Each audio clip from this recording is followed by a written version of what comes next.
Hello guys, അപ്പോൾ ഇന്നത്തെ പുതിയൊരു വീഡിയോയിലേക്ക് എല്ലാവർക്കും സ്വാഗതം. ഇന്ന് ഞങ്ങളൊരു കുഞ്ഞു ട്രിപ്പ് പോകാമെന്ന് വിചാരിച്ചു.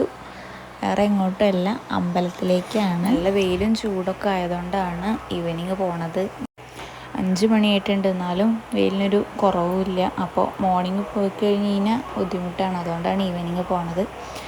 അപ്പോൾ ഞങ്ങൾ റെഡിയായി കഴിഞ്ഞു, പുറത്തിറങ്ങി നിൽക്കുകയാണ്. ഓട്ടോന് വേണ്ടി വെയിറ്റ് ചെയ്ത് നിൽക്കുകയാണ്. പിന്നെ അവിടെ ഉത്സവം വരാൻ പോവുകയാണ് അമ്പലത്തിൽ.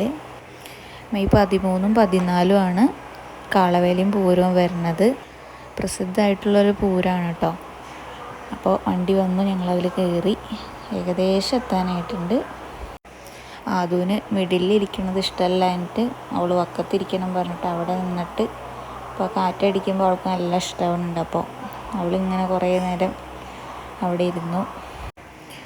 ഞാനും അമ്മയും ചേച്ചിയും കുട്ടിയും അതുമാണ് കേട്ടോ പോണത്. അപ്പോൾ അത് നല്ല ഹാപ്പി ആയിട്ടിരിക്കുന്നുണ്ട്.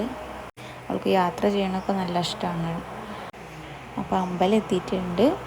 അപ്പോൾ ഞങ്ങൾ പാർക്ക് ചെയ്യണ ബാക്കിൽ കൂടെയാണ് കേട്ടോ വരുന്നത്. അമ്പലത്തിൻ്റെ ഫ്രണ്ട് സൈഡ് ഇതല്ല, ഫ്രണ്ട് സൈഡ് ഞാൻ വീഡിയോയിൽ കാണിച്ചു തരാം. ബാക്കിലൂടെയാണ് ഞങ്ങൾ വന്നത്. അപ്പോൾ ഇതാണ് മുന്നിൽ തന്നെ ഒരു റിവർ, തൂതപ്പുഴ. അപ്പോൾ അമ്പലത്തിൻ്റെ ഫ്രണ്ട് ഭാഗം വരുന്നത് ഇവിടെയാണ്. മുന്നിലെ റിവറാണ് തൂതപ്പുഴ. 2 ഡിസ്ട്രിക്റ്റിനെ സെപ്പറേറ്റ് ചെയ്യുന്ന റിവറാണ്. കാരണം ഞങ്ങൾ വരുന്നത് പാലക്കാട് ജില്ലയിലാണ്. പുഴ കഴിഞ്ഞ് കഴിഞ്ഞാൽ മലപ്പുറം ജില്ലയിൽ. നല്ലൊരു വ്യൂ ആണ് അമ്പലത്തിൻ്റെ മുൻഭാഗം. തിരക്കൊന്നും ഇല്ലാത്തതുകൊണ്ട് ഞങ്ങൾക്ക് വേഗം തൊഴുകാൻ പറ്റി. ഈവനിങ് ആയതുകൊണ്ട് തിരക്ക് കുറവായി. തീർച്ചയായിട്ടും കണ്ടിരിക്കേണ്ട ഒരു അമ്പലമാണ് തൂത. പിന്നെ വഴിപാടൊക്കെ കഴിച്ചു. ഞങ്ങൾ ചന്ദനക്കുറിയൊക്കെ ഇട്ടു. തിരിച്ചു പോകാനായി. അപ്പോൾ ഒരു കുഞ്ഞു വ്ളോഗാണ്.